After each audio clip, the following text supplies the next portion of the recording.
People initially thought that Real Madrid would quickly overpower Dortmund. However, the German team remains an intriguing contender. Dortmund pushed their lineup from the early minutes, asserting that reaching the final wasn't just a stroke of luck. Suddenly, Mats Hummels charged forward with the ball, launching a pass through Real Madrid's defense to set up Adeyemi for a face-off with Courtois. Although Adeyemi couldn't open the scoring, that moment served as a warning bell for Real Madrid. Füllkrug's shot hitting the post added to the tension. Take a look at this photo. Oh my, the goal was just centimeters away from Dortmund. If the ball had rolled into the net, things might have been very different for them. It's hard to say whether referee Slavko Vincic was fair in the 50-50 challenges. Nevertheless, somewhere in those decisions, Real Madrid seemed to benefit slightly. In a counterattack situation, Hummels lunged to intercept the ball, comically falling even before touching Vini. Yet, Schlotterbeck received a yellow card for his reactive foul. Dortmund's frustration escalated when Sabitzer also got booked for a similar reaction against Mendy. Flares were lit in the Dortmund stands during halftime. Dortmund is no stranger to this misty atmosphere, but Real Madrid also adapted well. Toni Kroos cleverly utilized the fog to attempt a top corner shot. Fortunately for Dortmund, Kobel anticipated Kroos's intention. Still, it was just one of Real Madrid's relentless goal attempts. The second half didn't bring many bright spots for Dortmund. Jadon Sancho struggled, while Adeyemi showed signs of fatigue and ran out of steam. Edin Terzic made substitutions that changed the game's dynamics. In Dortmund's final match, Marco Reus stepped onto the field for a poignant moment. Fans hoped he'd do something special on his farewell day in yellow and black. Unfortunately, his gesture marked the beginning of desperation. Despite Dortmund's attacking efforts, there was a palpable tension in every Real Madrid play. And inevitably, Dani Carvajal headed the ball into the net after a cross. The Dortmund fans fell silent. Those who had cheered fervently suddenly felt the weight of disappointment. In the first half, Dortmund supporters stood behind Real Madrid's stands, but in the second half, they faced their own team's goal. They were the clearest witnesses to their team's conceded goal. Yet we can't overlook this moment. As the ball flew into the net from Carvajal's header, there was a hand attempting to block it. Mats Hummels. Was he trying to be a second Luis Suarez? Perhaps. In that split second, Hummels understood that this was his last chance to win the Champions League, perhaps the crowning achievement of his career. His hands hesitated, then lunged forward, driven by instinct. But let's not fault Hummels. He played a match that bordered on legendary.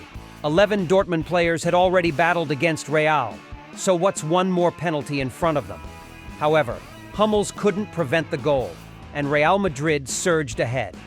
The uproar at Wembley Stadium shifted to a specific area.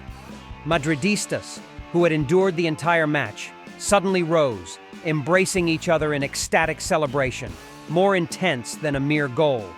Fans of both teams understood what was about to happen. 14 European Cups were more than enough for Real Madrid to know how to maximize even the slightest advantage. From this point on, Real Madrid dominated the game entirely. They pressed not only with spirit, but also with tactical intelligence. Instead of pressing high from the start like Dortmund, they chose to push forward after taking the lead, putting Dortmund on the defensive. As Edin Terzic and his team prepared substitutions to change the game's dynamics, Real's pressure began to take effect. Ian Maatsen, who had performed well throughout the match, made a costly mistake in his pass. The ball went through Jude Bellingham's legs and then into Vinicius's path. In a face-off situation, Vinicius successfully beat Kobel to double the lead for Los Blancos. Vinicius immediately sprinted toward the fans, celebrating with a dance he might have rehearsed for this final night. With soaring confidence, Vinicius didn't even need a central shot to defeat Kobel. His playful antics ended abruptly, as he seemed to realize that in the hearts of Dortmund supporters, their hopes had already faded.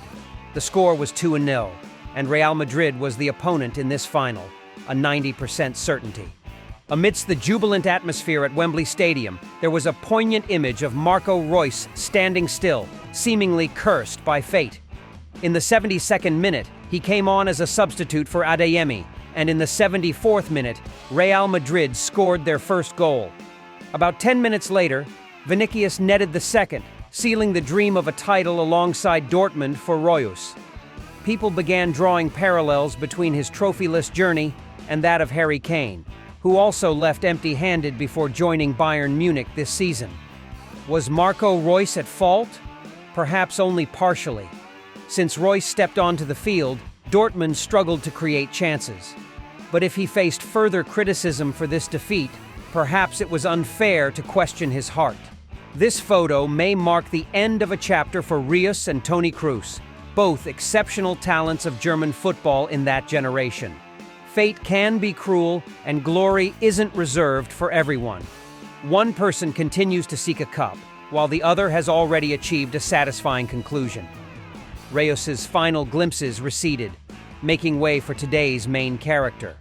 Real Madrid, the true kings of the 2023-2024 Champions League season. No, it was a historic moment for the entire competition. Jude Bellingham's tears fell as the match concluded. Bellingham emotionally shared that many people had doubted him, saying he couldn't achieve it. But now, Bellingham had accomplished what he'd dreamed of since childhood.